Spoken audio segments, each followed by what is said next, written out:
వ్యూహం cinema promotion అప్పుడు దర్శకుడు రామ్ గోపాల్ వర్మ చంద్రబాబు నాయుడు గారు, లోకేష్ గారు, పవన్ కళ్యాణ్ గారు అండ్ బ్రాహ్మణి గారు వీళ్ళ ఫోటోలను మార్ఫ్ చేసి మూవీ ప్రమోట్ చేశారు అని రకరకాలుగా మార్ఫింగ్ పిక్స్ పోస్ట్ చేశారు అని చెప్పి తాజాగా ఆయన మీద ప్రకాశం జిల్లా మద్దిపాడు పోలీస్ స్టేషన్లో అక్కడ ఉన్న టీడీపీ నాయకులు కంప్లైంట్ ఇస్తే ఆ ఒంగోలు ప్రకాశం పోలీసులు హైదరాబాద్లో ఉన్న ఆర్జీబీ డెన్కొచ్చి నోటీసులు అందజేశారు.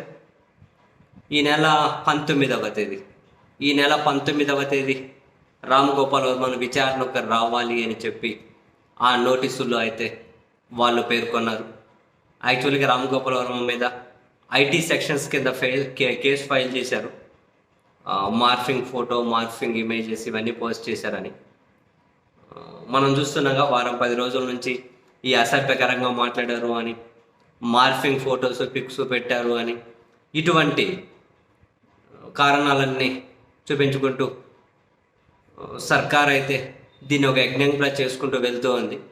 బట్ ఇటు విపక్ష వైసీపీ నుంచి అయితే కావాలని కక్షపూరితంగా వెళ్తూ ఉన్నారు. చిన్న చిన్న పోస్టులు పెట్టిన వాళ్ళను, అటువంటి వాళ్ళను కూడా వేధించుకుంటూ వెళ్తూ ఉన్నారు. వికలాంగులను కూడా వదిలిపెట్టట్లేదు అని వాళ్ళు కూడా సర్కార్ మీద విమర్శలు చేస్తూ ఉన్నారు. వెరసి మొత్తం మీద అయితే మరోవైపు పోసాని కృష్ణమురళి గారి మీద కూడా అప్పుడు ఒకసారి గుర్తూనే ఉంటుంది, హైదరాబాద్ ప్రెస్ క్లబ్లో అదే పవన్ కళ్యాణ్ గారి ఫ్యాన్స్ వర్సెస్ పోసాని కృష్ణమురళి గారికి ఒక వివాదం నడిచినప్పుడు పోసాని గారి మీడియా సమావేశం పెట్టారు. పవన్ కళ్యాణ్ గారిని కించపరిచే విధంగా మాట్లాడారు అని వాళ్ళ అభిమానులు తాజాగా పోసాని గారి మీద కేసు ఫైల్ చేశారు. ఇప్పుడు ఆయన మీద కూడా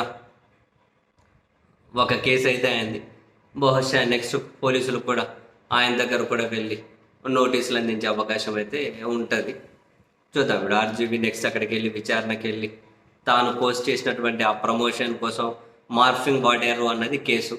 దాని మీద ఆయన ఏం వివరణ ఇస్తారు అని